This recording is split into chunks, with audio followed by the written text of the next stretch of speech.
Alrighty, Ryan Shaw, we've brought you back here again to Tokyo. It's like you never left. It is like I never left.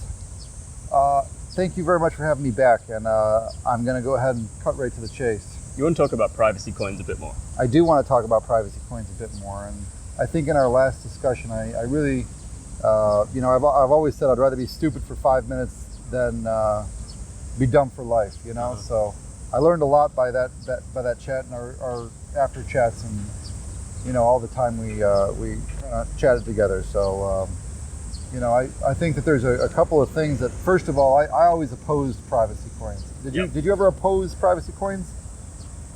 Initially, no, because I had like that little bit of an anarchist streak. Yeah. I also think it's probably a bit naive because, like, you invent something like that and lots of bad guys rush in. And I think a lot of the people who are libertarians, like, they have this faith in humanity that, like, is not reflected in reality sometimes, because they may not realize just how many bad people there are out there, and how bad they are and how keen they are to have some kind of financial system where they cannot be tracked at all. And some people say, all right, well, we can't really track cash, but obviously crypto is a lot easier to move around than cash, to the point where, like, you could send a book with a code written in it, and it's moving lots of money. Yeah, exactly. I mean, I agree. I think one of my my initial perspectives on why I was opposed, I didn't just didn't like them, I was opposed to them, was I really wanted to be openly compliant and clearly compliant, and not have any chance of ambiguity whatsoever. I also really oppose tax dodging. I think that it's so proliferated in the West, European and American markets, Canadian markets for sure, where but that's open, that's all legal. So that's something I oppose, and I guess you can't blame that on privacy coins at all, because it's inside of our tax code, and even the president who ran on changing that, it's still is here in spades. So.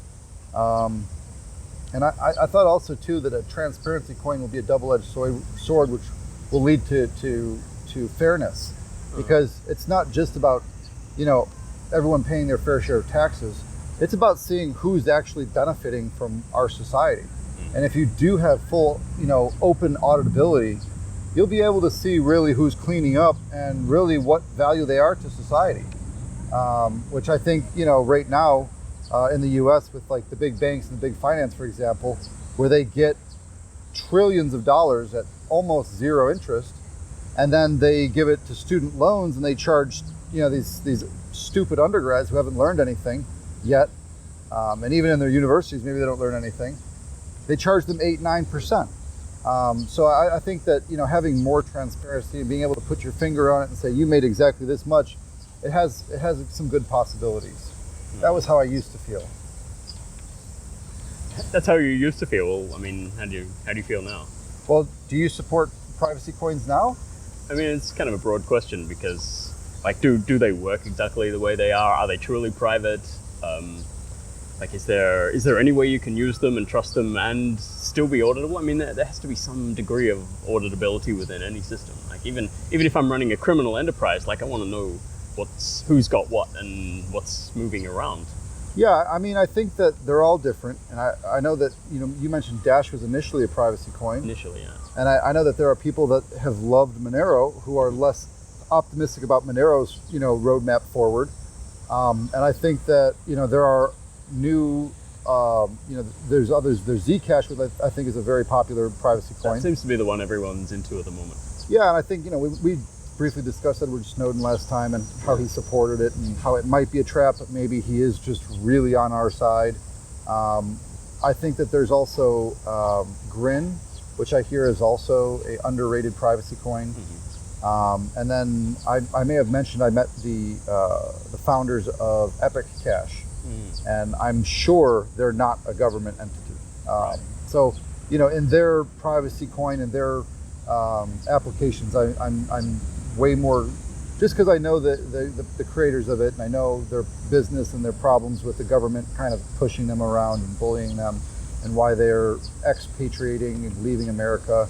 to create a privacy coin for really the ideals of the Enlightenment, you know? I confess, like, Epic is one that I'm not so familiar with. That's pretty new, isn't it? It only just started. Yeah, I think it's just started mining a little while ago, but I mean, and I will admit I don't own any. I just respect the owners of it, and I will probably buy some when I see it on an exchange that I'm on. But I'm not going to put a huge chunk of my money in it. But I just think that any privacy coin that could work has a value, Right. and I think that some of the things that are likely to happen in the 5 to 10 year outlook.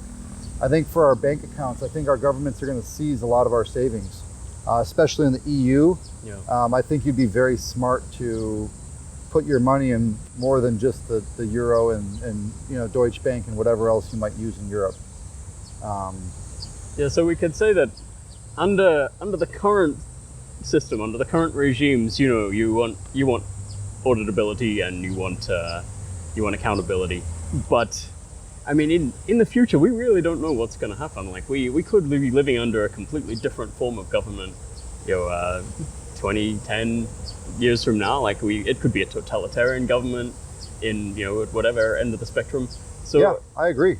Don't we want some kind of, backup or safeguard against that? Like, if we do finally find ourselves living in the Soviet Union. Or like, Hong Kong. Or Hong Kong, yeah. Like, we've got an emergency exit in the form of a privacy coin. I really agree. I think, I know people that were Jewish, fled the European crisis of the Nazi, anti-Semitism, and having even 1 or 2 gold coins enabled them to get back onto their feet. Now, they lost their house, they lost all their belongings, they lost all of that, native capacity to work in those societies. But even having that little bit of money so that when you got here, you weren't just a straight beggar, you actually, had a foot up. It's a really big deal, and I think that a lot of Hong Kong is going to need to do that and do that very soon. And not just Hong Kong, there's going to be other regions around the world. And, as we mentioned, I'm a marijuana business owner. I've lost all confidence that the government is going to do rational things that are good for what the society really needs. Yeah. And when I look at the taxation levels, if you only own a dispensary in Colorado or California, you're facing sometimes as high as an 80+% effective tax rate. And we're fighting for our people. We have dozens of families that are like relying on us, and I need to have solutions to enable them to feed their children and feed their wives and feed their husbands or whatever the heck it is. And I think that's why I have really changed my positioning to say we do need to have sanctuary assets. Yeah. And that's why I've really started to turn and really become much more supportive of privacy coins. I mean, I've seen already signs that we're heading towards a system where if the government doesn't approve of the way you're spending your money, it can lock you out of the financial system. Like, we've already seen that a little bit with Visa, MasterCard, being told to cut off certain payment processes. I'm in marijuana all the time. People that don't even own marijuana businesses. There's a good friend of ours, and her son has epilepsy. Her son's commercial was blocked from the Super Bowl because they showed her applying a CBD cream on his foot and stopping a seizure in 5-7 seconds. And our government didn't want people to know the truth. And because of that, all of her bank accounts got shut down. All of these things got shut down. Yeah. And that's a really scary thing when someone who literally is saving her child's life is enemy number one of all the big power in America. It just is. It's a really awakening moment when you realize that governments absolutely abuse their power. And if you think that, the child molesters and all that are only going to be in this libertarian system, I think that they're well entrenched into the government systems that are all clean and shiny. Yeah. So, well, if only the governments would go after the real criminals, but they're usually part of that system. Well, criminals have too much money to do that, and until we have any chance of legitimacy, and you mentioned your government's got issues, Japanese government's got issues. They sell monopolies here to Japan Tobacco and a whole bunch of other groups too. So, it's a good reason why I think people that are smart, that want to protect their family assets and their employees, that they really do care about. A lot of business people really deeply care about their employees. Yeah. And to be able to say, you know what, guys, we're going to at least be able to buy something when they take everything from us, that matters to me at least. So, well, I mean, insofar as privacy coins can help the little guy push back against the system in some way, like I support them. yeah, But, I mean, if you think the system's working fine as it is, then I guess you wouldn't want to see that kind of technology develop. sure. And if you've worked in law enforcement, of course, like you're seeing much worse criminals than the rest of us are. True. Like you're seeing what really goes on behind the scenes, and like Yeah. most people probably don't even know about that. And they're thinking more from that perspective, I guess. I think people have been able to stop child molesters and murderers long before any of the governments had major financial controls. Yeah. And I think that you know, as many people said, before the NSA, the authorities were far more effective. And they're in, you know, we're in a phase where there's too much control, too much power, too much data. And I think that, you know, traditional police work, I mean, how did they catch these people hundreds of years ago before DNA and fingerprints and video and all this? Because, you know, there is a science to the detective science. So I don't think we need to have financial controls that will put a mom who is protecting her child from epilepsy, you know, into financial crisis. Yeah. Like her life isn't hard enough as all, and always love and support, you know, Amy Hildebrand. So a good friend of mine. But yeah, that's what I have to say about that.